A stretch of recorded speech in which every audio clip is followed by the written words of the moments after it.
Hello hi viewers. இந்த வீடியோவில் பார்த்தீங்கன்னா ஸ்டீஃபன் மூவியோட ரிவ்யூ தான் பார்க்க போகிறோம். இந்த படம் லாஸ்ட் ஃப்ரைடே நெட்ஃப்ளிக்ஸில் டேரக்ட் ஓடிடி ரிலீஸ் ஆன ஒரு தமிழ் படம். இது வந்து பார்த்தீங்கன்னா ஒரு சைக்கோபாத் த்ரில்லர் ஜானர்ல எடுக்கப்பட்ட ஒரு மூவி தான் இது. இந்த படத்தில் வந்து பார்த்தீங்கன்னா கோமதி சங்கர், ஸ்மிருதி வெங்கட், விஜயஸ்ரீ, குபேரன், இருமசாணி அரிஜா இவங்கெல்லாம் மெயின் லீட் பண்ணியிருக்காங்க. இந்த மூவியை வந்து பார்த்தீங்கன்னா மிதுன் பாலாஜி டைரக்ட் பண்ணியிருக்காரு.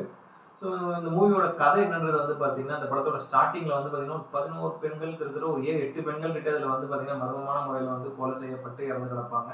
ஸோ அந்த கொலைக்கான காரணம் என்னன்றதை போலீஸ் இறங்கி இன்வெஸ்டிகேட் பண்ண ஆரம்பிப்பாங்க. அப்போ அந்த காரணம் வந்து ஒரு முக்கியமான ஒரு பர்சன், அவர் தான் இதோட ஹீரோ. அவருக்கு வந்து கொலை பண்ணுறது ஒரு ஹாபி, ப்ளஸ் அவர் ஏன் இப்படி ஆனாரு, அவரோட பாஸ்ட்லாம் என்ன, ஸோ ஏன் ஆனார் அப்படின்றது தான் இந்த படத்தோட ஒரு மீதி கதை. ஒரு யூஷுவல் ஒரு சைக்கோபாத் த்ரில்லர் ஜானருக்கான ஒரு யூஷுவல் கமர்ஷியல் டெம்ப்ளேட் தான் இது. நிறைய படங்களில் பார்த்துருப்போம். ஒரு லைக் ஒரு சைக்கோபாத் ஏன் உருவாகிறான் அப்படின்ற மாதிரியான ஒரு கான்செப்ட் தான் இது.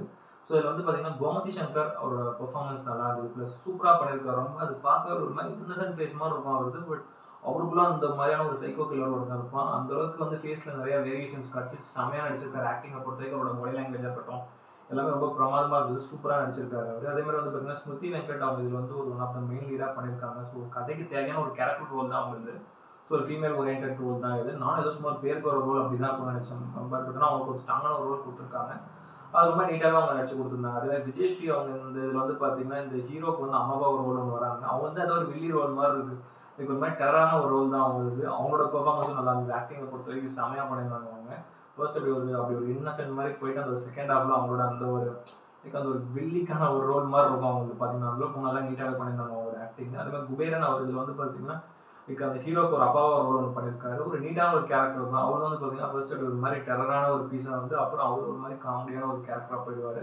பட் அவர் தான் அந்த கதைக்கு ரொம்ப முக்கியமான ஒரு கேரக்டர் மூலமாக நல்லா சூப்பராக பண்ணியிருந்தார் அவருமே. அதே மாதிரி இருமசாணி அரிஜா அவங்க இதில் வந்து பார்த்தீங்கன்னா லைக் அவங்க வந்து ஒரு முக்கியமான ஒரு கேரக்டர்னு சொல்லலாம். அவங்க இந்த படத்தில் வந்து பார்த்தீங்கன்னா அந்த ஒரு சர்ச் இதுவாக வந்து ஒரு ரோல் ஒன்று வந்திருக்காங்க. சர்ச் லைக் சிஸ்டராக ஒரு ரோல் ஒன்று வந்திருக்காங்க. அவங்க முக்கியமான ஒரு கேரக்டர் தான் இந்த இந்த கதைக்கு. அது ரொம்ப நல்லா நீட்டாகவே அவங்க பண்ணியிருக்காங்க. அதே மாதிரி ராகவ் ராயனோட மியூசிக்கை பொறுத்த வரைக்கும் இந்த படத்தில் வந்து பார்த்தீங்கன்னா பேக்ரவுண்ட் ஸ்கோர் ஓரளவு நல்லா ஒர்க் அவுட் ஆயிருந்தது. சாங் அந்த அளவுக்கு எதுவும் பெருசாக இம்ப்ரெசிவாக இல்லை.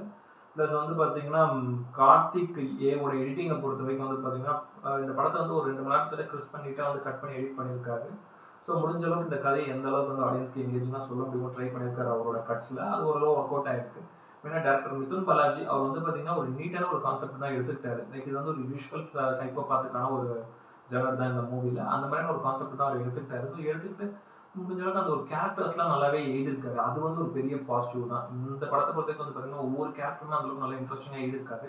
ஸோ அந்த ஒரு கேரக்டர் நல்லா இன்ட்ரெஸ்டிங்காக எழுதின அவர் வந்து பார்த்தீங்கன்னா ஸ்க்ரீன் பிளேல வந்து நிறைய இடங்களில் சொதப்பியிருந்தாரு. எஸ்பெஷலி ஃபர்ஸ்ட் ஹாஃப்மே வந்து பார்த்தீங்கன்னா ரொம்ப ஒரு மாதிரி தான் போகும். லைக் ஒரு மாதிரி ஜவ்வாய் இழுத்து போகிற மாதிரி போகும். கதைக்குள்ள எதுவுமே இன்ட்ரெஸ்டிங்கான எலிமெண்ட்ஸ் இருக்காது.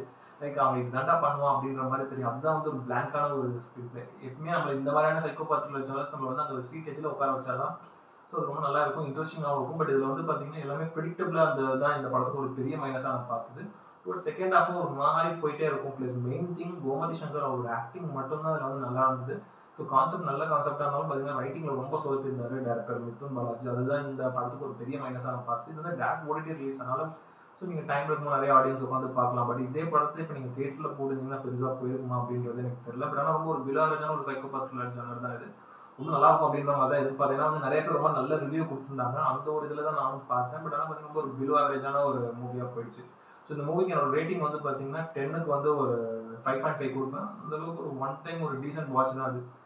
ரொம்ப உங்கள் பொறுமையாக சொல்லிச்சு போர் அடிக்க வைக்காது. ஜஸ்ட் ஒரு டைம் பாஸ் கேட்டகரியில் ஒரு ஒன் டைம் பார்க்கலாம். ஒரு 16+ இதுதான் இந்த மூவி. இது வந்து பார்த்தீங்கன்னா நெட்ஃப்ளிக்ஸில் இருக்குது. டைம் இருக்கும்போது பாருங்கள். இந்த வீடியோ பிடிச்சிருந்தா லைக் பண்ணுங்கள், கமெண்ட் பண்ணுங்கள், ஷேர் பண்ணுங்கள். இந்த சேனல் சப்ஸ்கிரைப் பண்ணுங்கள். இந்த வீடியோட லிங்க்கும் உங்கள் ஃப்ரெண்ட்ஸ் எல்லாருக்கும் ஷேர் பண்ணுங்கள். வேறு ஒரு நல்ல வீடியோவில் மீட் பண்ணலாம். ஓகே ஃப்ரெண்ட்ஸ், தேங்க்யூ, பாய்.